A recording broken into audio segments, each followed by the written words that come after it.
बहुत समय पहले हिमालय की वादियों में एक छोटा सा गांव था। उस गांव में एक गरीब लेकिन सच्चा भक्त रहता था, जिसका नाम था गंगाराम। गंगाराम के पास धन नहीं था, पर उसके हृदय में महादेव के लिए अटूट श्रद्धा थी। हर सुबह वह उठकर नदी से जल लाता और मिट्टी से बने छोटे से शिवलिंग पर जल चढ़ाता। उसके पास न फूल थे, न धूप, न मिठाई, बस सच्चे मन से ओम नमः शिवाय का जाप था। गांव में एक धनी साहूकार भी रहता था। वह बड़ा मंदिर बनवाकर रोज दिखावे से पूजा करता था। एक दिन उसने गंगाराम से कहा, तुम्हारी पूजा का क्या मूल्य? न अच्छे वस्त्र, न चढ़ावा, भगवान तुम्हारी क्यों सुनेंगे?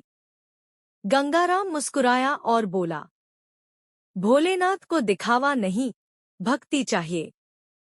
यह सुनकर साहूकार हंस पड़ा। कुछ दिनों बाद गांव में भयंकर सूखा पड़ गया। खेत सूख गए, कुएं खाली हो गए, लोग परेशान हो गए। साहूकार ने बड़े यज्ञ करवाए, लेकिन बारिश नहीं हुई। तब गांव के बुजुर्गों ने कहा, चलो गंगाराम से प्रार्थना करवाते हैं। गंगाराम शिवलिंग के सामने बैठ गया। उसकी आंखों से आंसू बहने लगे। उसने हाथ जोड़कर कहा, हे नीलकंठ, यदि मेरी भक्ति सच्ची है तो इस गांव की रक्षा करें। उसकी पुकार सच्चे मन से निकली थी। तभी आकाश में बादल घिर आए, बिजली चमकी और जोरदार वर्षा होने लगी। पूरा गांव खुशियों से झूम उठा। उसी समय साहूकार को अपनी गलती का एहसास हुआ।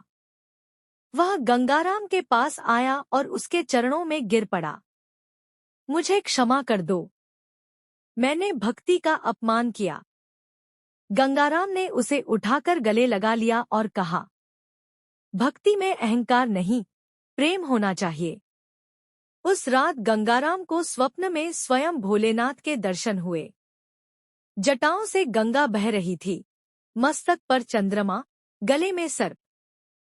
महादेव ने कहा, सच्ची भक्ति कभी व्यर्थ नहीं जाती। मैं हमेशा अपने भक्तों के साथ हूँ। सुबह जब गंगाराम जागा, उसका चेहरा तेज से चमक रहा था। गांव के लोग अब उसे सम्मान की दृष्टि से देखने लगे।